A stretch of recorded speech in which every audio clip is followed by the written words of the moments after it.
Welcome to సినీ రంగం. టాలీవుడ్ చరిత్రలో కొన్ని సినిమాలు థియేటర్లలో ఫెయిల్ అయ్యాయి.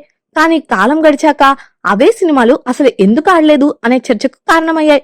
ఈ వీడియోలో అలాంటి సినిమాలు ఎందుకు థియేటర్లలో కనెక్ట్ కాలేకపోయాయో, డైరెక్టర్ విజన్, హీరో ఇమేజ్, ప్రేక్షకుల మైండ్ సెట్ అన్నిటిని కలిపి ఒకసారి చూసేద్దాం. ఈ లిస్ట్ లో మొదటి సినిమా వాసు. విక్టరీ వెంకటేష్ హీరోగా, దర్శకుడు కరుణాకరన్ తెరకెక్కించిన సినిమా వాసు. ఈ సినిమా వెంకటేష్ కెరీర్ లో ఒక డిఫరెంట్ అటెంప్ట్ గా నిలిచింది. మ్యూజిక్ మీద బతికే యువకుడి కెరీర్ స్ట్రగ్లింగ్ గురించి చూపించే కథ ఇది. కానీ వెంకటేష్ అంటే ఫ్యామిలీ, ఎమోషనల్, కమర్షియల్ సినిమాల అంచనాతో థియేటర్ కు వచ్చిన ప్రేక్షకులకు ఈ సాఫ్ట్, స్లో నరేషన్ కనెక్ట్ కాలేదు. కథలో పెద్ద కాన్ఫ్లిక్ట్ లేకపోవడం సినిమా ఫలితాన్ని దెబ్బతీసింది. రెండో సినిమా అంజీ. చిరంజీవి లాంటి మాస్ హీరోతో గ్రాఫిక్స్ ఆధారిత సినిమా చేయడం అప్పట్లో చాలా సాహసమే. కానీ టెక్నాలజీ పరిమితులు, గ్రాఫిక్స్ నమ్మకంగా అనిపించకపోవడం వల్ల ప్రేక్షకుడు కథలో పూర్తిగా లీనమవ్వలేకపోయాడు. దానికి తోడు షూటింగ్ డిలే కూడా ఒక కారణం కావచ్చు.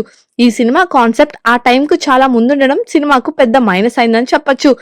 మూడోది నేనింతే. దర్శకుడు పూరి జగన్నాథ్ రియాలిటీని రఫ్ గా చూపించే ప్రయత్నమే ఈ సినిమా.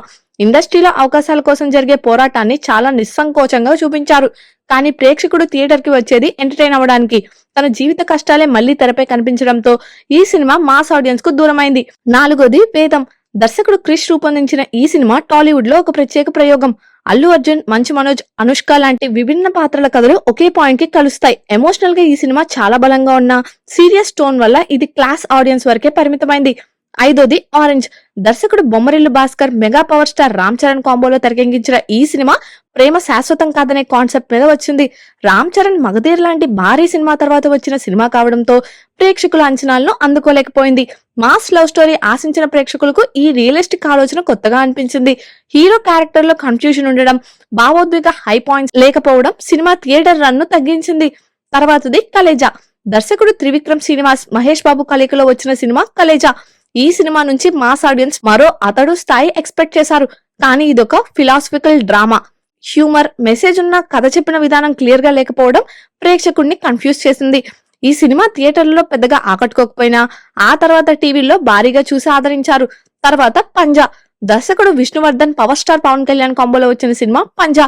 ఈ సినిమా పవన్ కళ్యాణ్ ను సరికొత్తగా చాలా డిఫరెంట్ స్టైల్లో డార్క్ అండ్ సైలెంట్ పాత్రలో చూపించారు. స్టైలిష్ ప్రెజెంటేషన్ ఉన్నా పవన్ ఫ్యాన్స్ ఆశించే ఎలివేషన్స్ లేకపోవడం వల్ల మాస్ ఆడియన్స్ దూరమయ్యారు. తర్వాత సాహసం. దర్శకుడు చంద్రశేఖర్ ఏలేటి డైరెక్షన్ లో గోపీచంద్, తాప్సీ కాంబోలో వచ్చిన ట్రెజర్ హంటింగ్ కాన్సెప్ట్ తో వచ్చిన సినిమా సాహసం. ఈ అడ్వెంచర్ ఫిల్మ్ కథపరంగా చాలా బాగుంటుంది. కానీ అడ్వెంచర్ జానర్ అప్పట్లో తెలుగు మార్కెట్ లో పెద్దగా వర్క్ అవ్వలేదు. నరేషన్ కూడా థియేటర్ టెంపోకి కాస్త నెమ్మదిగా అనిపించింది. తర్వాత వన్ నేనొక్కడినే.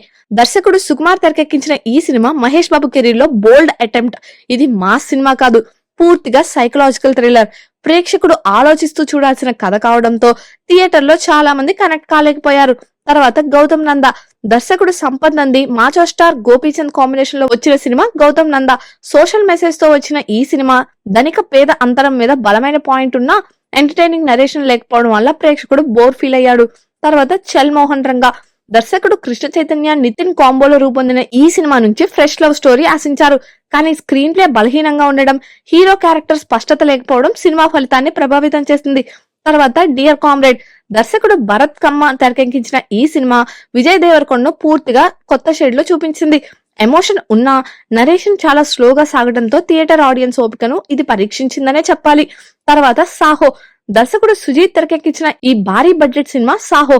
ప్రభాస్ నుంచి మాస్ పవర్ ఆశించిన ప్రేక్షకులకు ఇది స్టైలిష్ సినిమానే కానీ ఎమోషన్ లేకపోవడంతో పాటు కథలో స్పష్టత లేకపోవడం పెద్ద మైనస్. తర్వాత రిపబ్లిక్. దర్శకుడు దేవకట్ట, సాయి ధరమ్ తేజ్ కలయికలో వచ్చిన ఈ సినిమా వ్యవస్థపై గట్టిగా ప్రశ్నలు వేసింది. కానీ చాలా సీరియస్ టోన్ లో ఉండడం వల్ల సాధారణ ప్రేక్షకుడు థియేటర్ లో రిలేట్ కాలేకపోయాడు. తర్వాత శ్యామ్ సింగ్ రాయ్. దర్శకుడు రాహుల్ సాంకృత్యన్, నాని కాంబినేషన్ లో వచ్చిన సినిమా శ్యామ్ సింగ్ రాయ్. ఈ సినిమా సాహిత్యం, దేవదాసి వ్యవస్థ, పునర్జన్మ లాంటి డీప్ అంశాలతో వచ్చింది. నాని నటన ప్రశంసించదగ్గదైనా ఫస్ట్ హాఫ్ స్లోగా ఉండడం హెవీ టోన్ మాస్ ఆడియన్స్ ను దూరం చేసింది. తర్వాత రాధేశ్యామ్. దర్శకుడు రాధాకృష్ణ కుమార్ డైరెక్షన్ లో ప్రభాస్ హీరోగా తెరకెక్కించిన ఈ poetic love story Prabhas image కు పూర్తి విరుద్ధంగా నిలిచింది. బాహుబలి తర్వాత వచ్చిన సినిమా కావడంతో అంచనాలు భారీగా ఉన్నాయి. ఈ సినిమాలో విజువల్స్ బాగున్నా నెమ్మదిగా సాగే కథ థియేటర్స్ లో ఆడియన్స్ ను ఆకట్టుకోలేకపోయింది. తర్వాత అంటే సుందరానికి. దర్శకుడు వివేక్ ఆత్రేయ, నేచురల్ స్టార్ నాని కలిసి చేసిన సినిమా అంటే సుందరానికి. ఈ సినిమా రైటింగ్ పరంగా చాలా బలంగా ఉంటుంది. కానీ ఎక్కువ నిడివి స్లో నరేషన్ వల్ల థియేటర్లలో ఓపిక్ గా చూసే ప్రేక్షకులు తక్కువయ్యారు. మొత్తంగా చెప్పాలంటే ఈ సినిమాలన్నీ ఫ్లాప్స్ కాదు, మిస్ మ్యాచ్ అయిన ప్రయోగాలు. డైరెక్టర్ విజన్ ఒకటైతే థియేటర్ ఆడియన్స్ అంచనాలు ఇంకొకటి.